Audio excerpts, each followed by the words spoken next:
introduction, and thank you all for coming. For me, it's a great pleasure to give this talk. I'm honored to be a Macmillan Scholar here at the Econ Institute, and I want to thank Taylor and the rest of the staff for a very warm welcome during these 2 weeks. I'm going to be here for a couple of months, and I'll be looking to discuss with you about opportunities for doing research, opportunities for going to Costa Rica to do some fieldwork, maybe, or in general, just to talk, to learn from each other's research. My office is here in this building, and I'm coming on a daily basis, so it's going to be relatively easy to have a talk.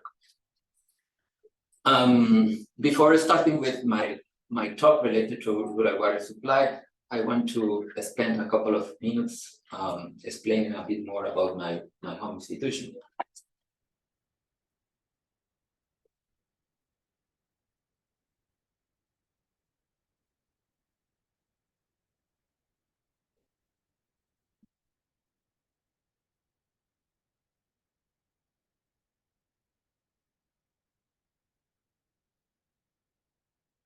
Okay, perfect. As Sasha mentioned, I am the director for EfD-Central America. EfD is a global network of environmental economics research centers. We share the interest of research that can help policymakers to devise better policies for managing the environment in the global south. Most of the centers are located in Africa and some parts of Asia, and there is one hosted by CATIE.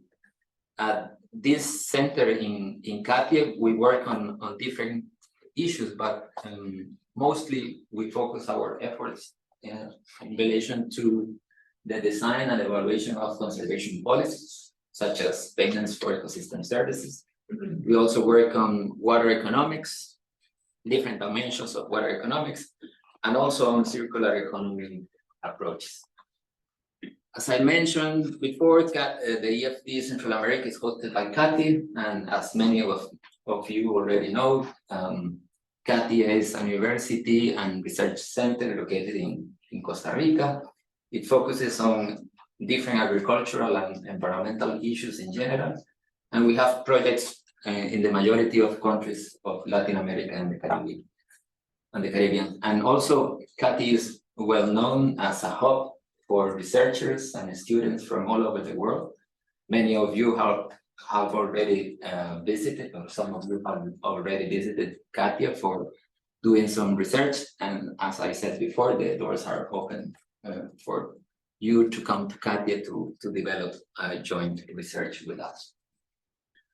And that was the short introduction to my home institution. My talk is on rural water supply, and what I want to highlight during this talk is that the sustainability of rural water supply systems depends on a variety of complex ecological and social factors. So on the one side, it depends on how climatic and ecological conditions affect the hydrological cycle in a given setting, but this is also mediated by gray infrastructure, or infrastructure created for water provision.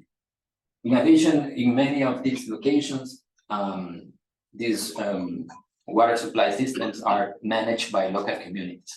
So it's important to understand the social and economic attributes of these communities, and also understand the incentives that these communities have to devise local institutions, to devise rules to manage a common pool resource such as water in these settings.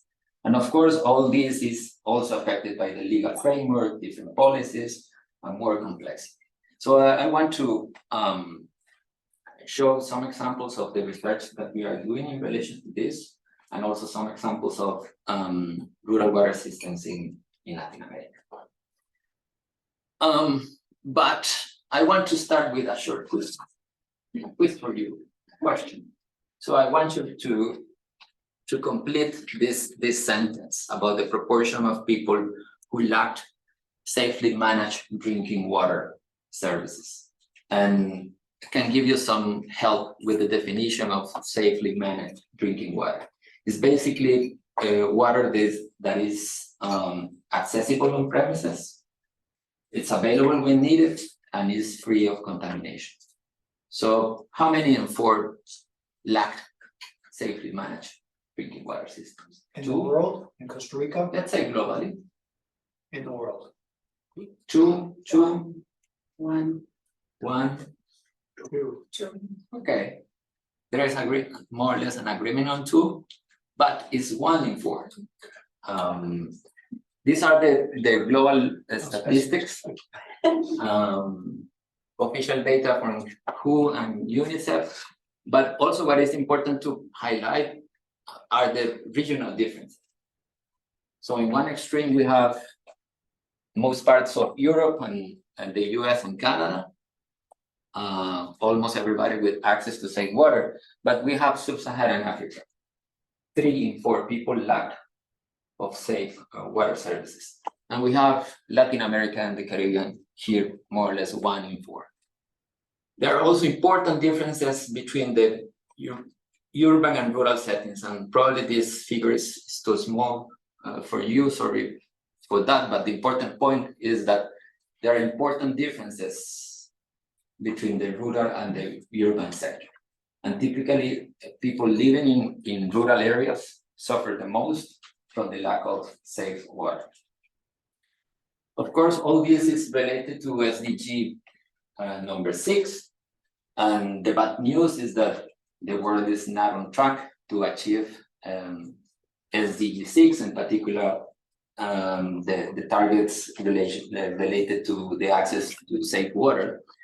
And of course, there is an bridge that gap. That implies building new infrastructure, which is mostly a financial problem, but also it's necessary to improve the reliability of the existing water systems. So most of the work that we do in CATIE is precisely trying to identify which factors can help these small water systems to improve the sustainability and to improve their reliability.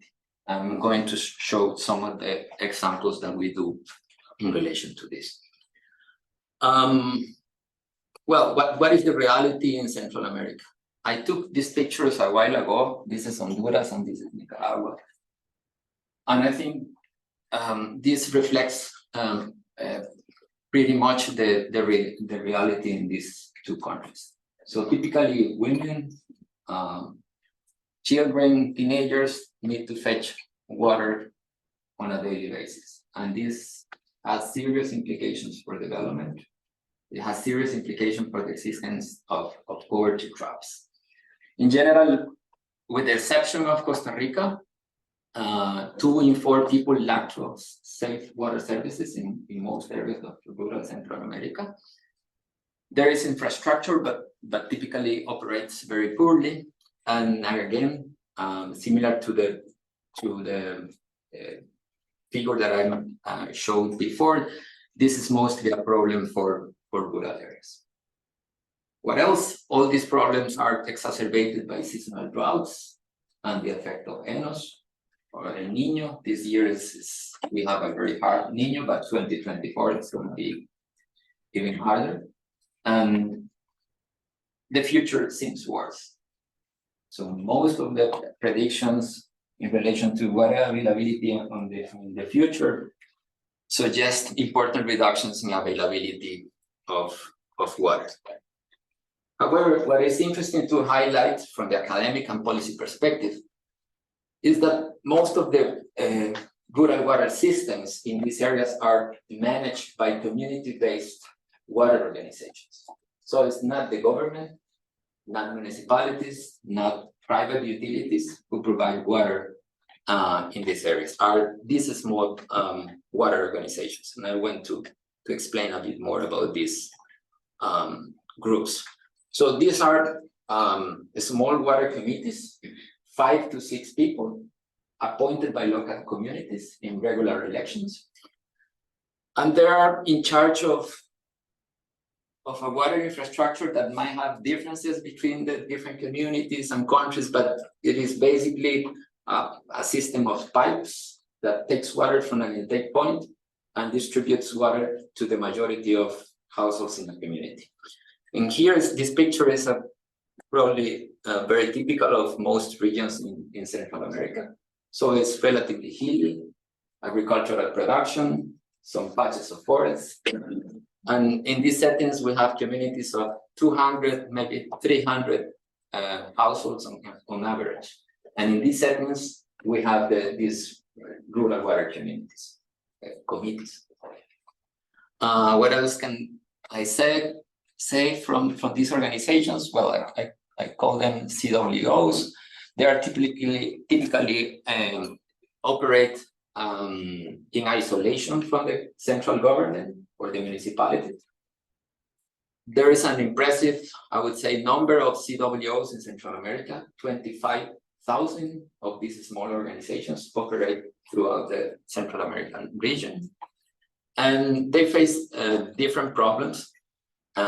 In general, they tend to offer unreliable water services, that is, water only for a few hours during the day. The quality of water not necessarily meets the standards for drinking water, so you cannot drink water directly from the tap. But of course, there are exceptions, and there are communities and CWOs offering good water quality and 24/7.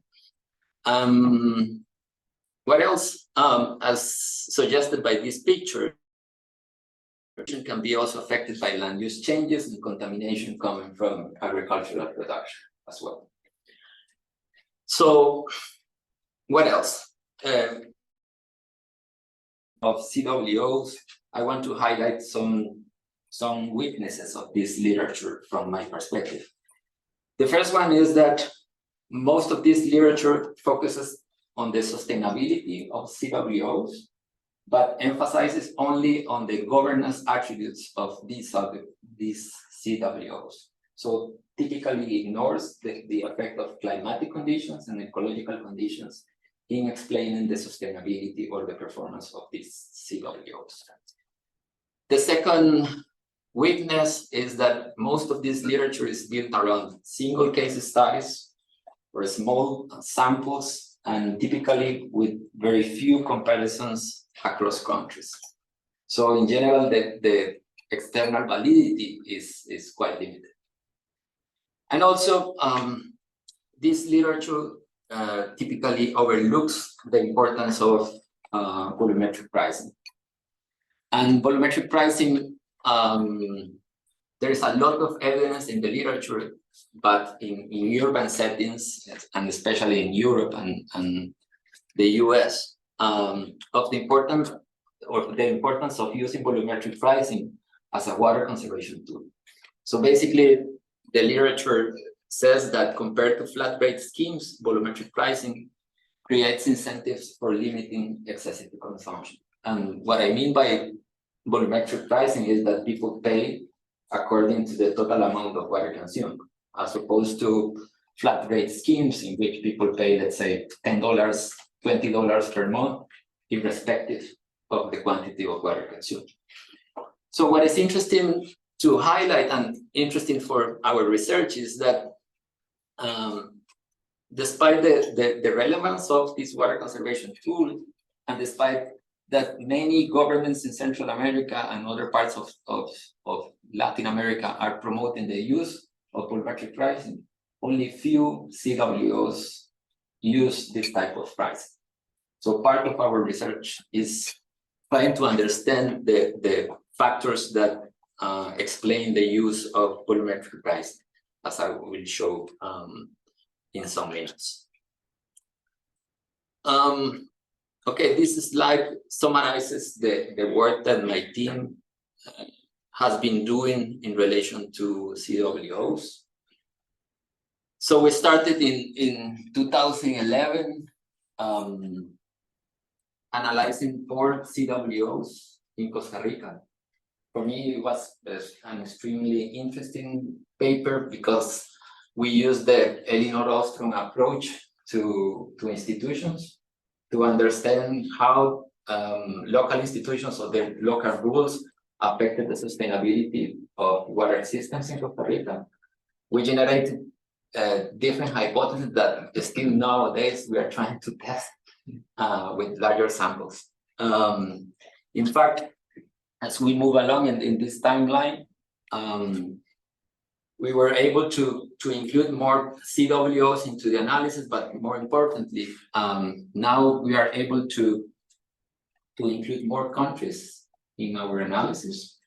And also we have the capacity now to be more explicit in the incorporation of climatic and ecological conditions into our research. And I will show the results of these two papers in the last 10 minutes. This paper, we're still working on this, and I think it's also a good opportunity to have some feedback from you.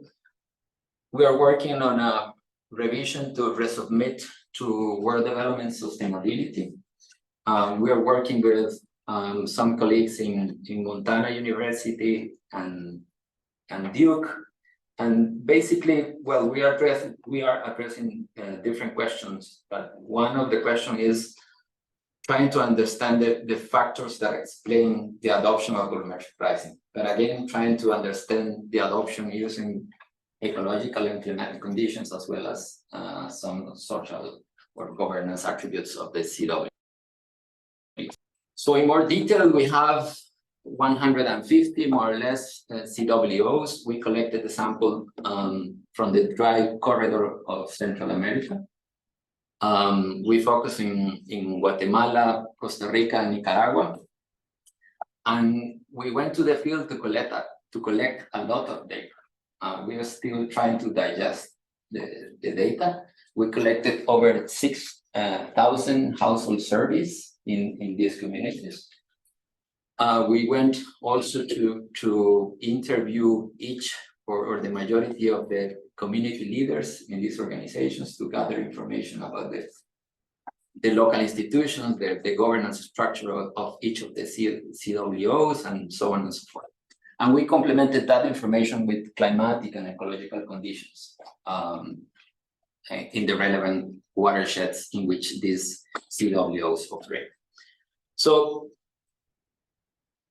in short, well, we are working in econometrics and statistics, but in a nutshell, what we found so far is that the adoption of volumetric pricing depends on the one side on strong local institutions. That is, CWOs with the capacity to deal with a relatively complex pricing mechanism, such as volumetric pricing. They have to enforce the regulation, have good channels of communication with the communities, and these type of things are important. But in addition to that, we found that some indicators such as precipitation, slope, and forest might be associated to the adoption of volumetric pricing.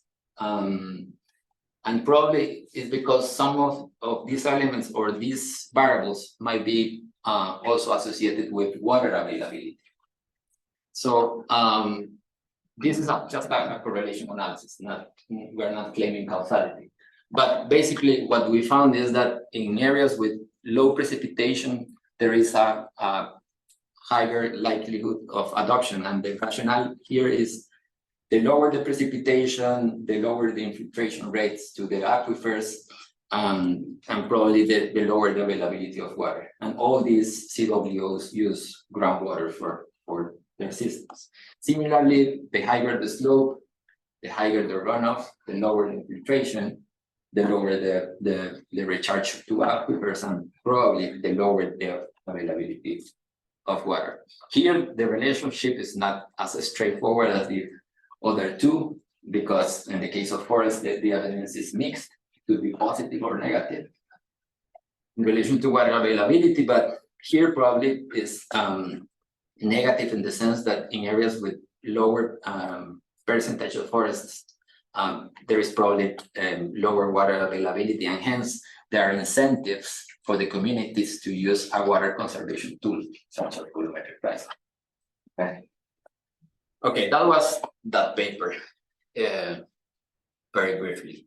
More or less, that's the same team now is working in a different project, and we are trying to address the same question. But we think there is some added value in this paper, in addition to this paper.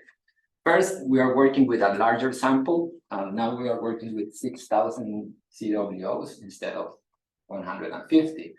But more importantly, now we have more variability from the climatic and environmental perspective, and also more variability in terms of social and economic characteristics of the communities. So we have more variability, more possibilities to play statistically. But I think more importantly, we have a better proxy for water availability. Now we have an indicator related to aridity, and also we have measures of water flow at the level of each of the CWOs. So that's important. And the last one, I think, is also something that is very interesting for us. We are trying to understand the effect of interactions between the variables. So interacting effects are really important for us, interacting effects between social and ecological variables, but also between each of these categories. Okay.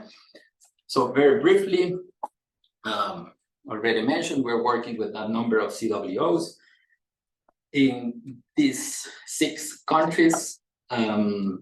The dots in blue are the location of each of the CWOs.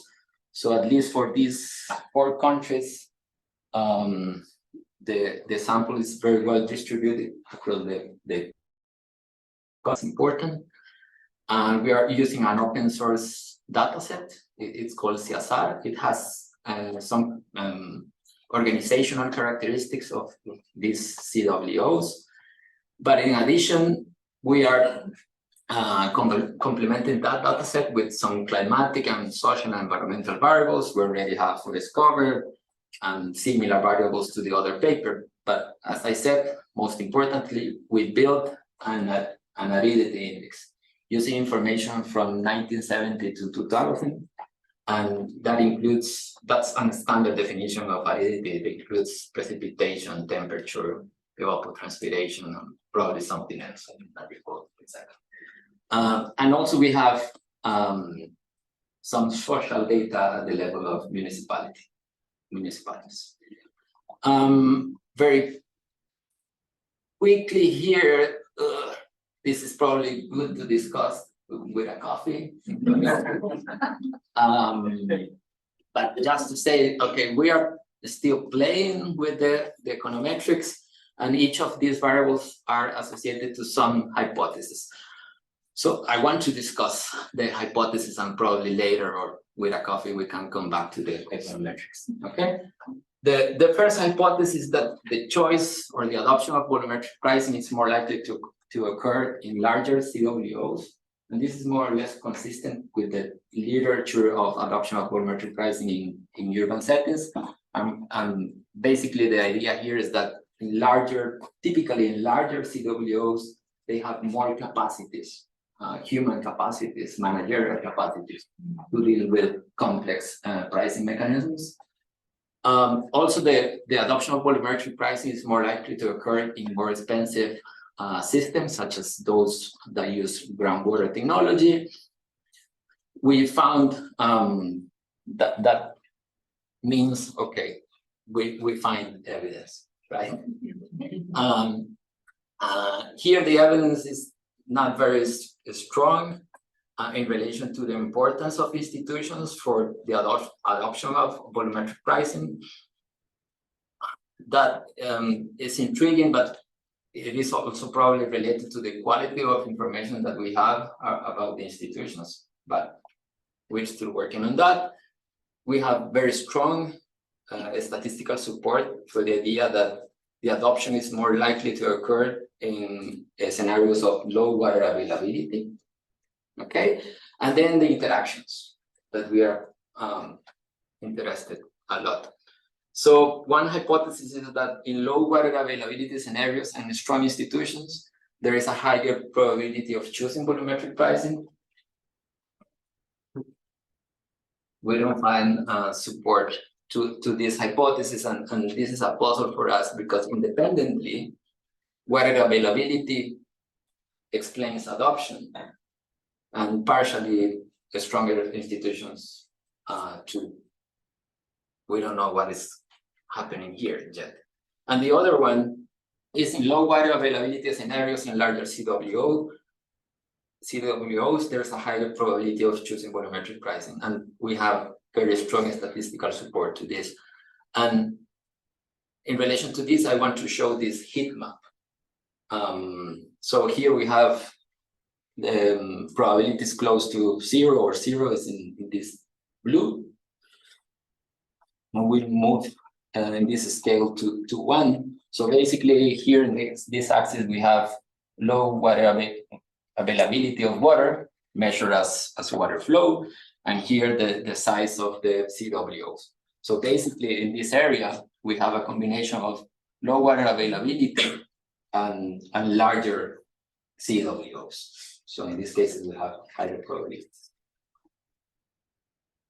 Okay, and for me, the take-home message could be this one: avoid blueprints when it comes to explain the sustainability of these rural water systems. Blueprints when it comes to provide recommendations on what type of policy tools might work in some settings. So it's really important to understand the social-ecological context to improve the effectiveness of certain policies. Very much.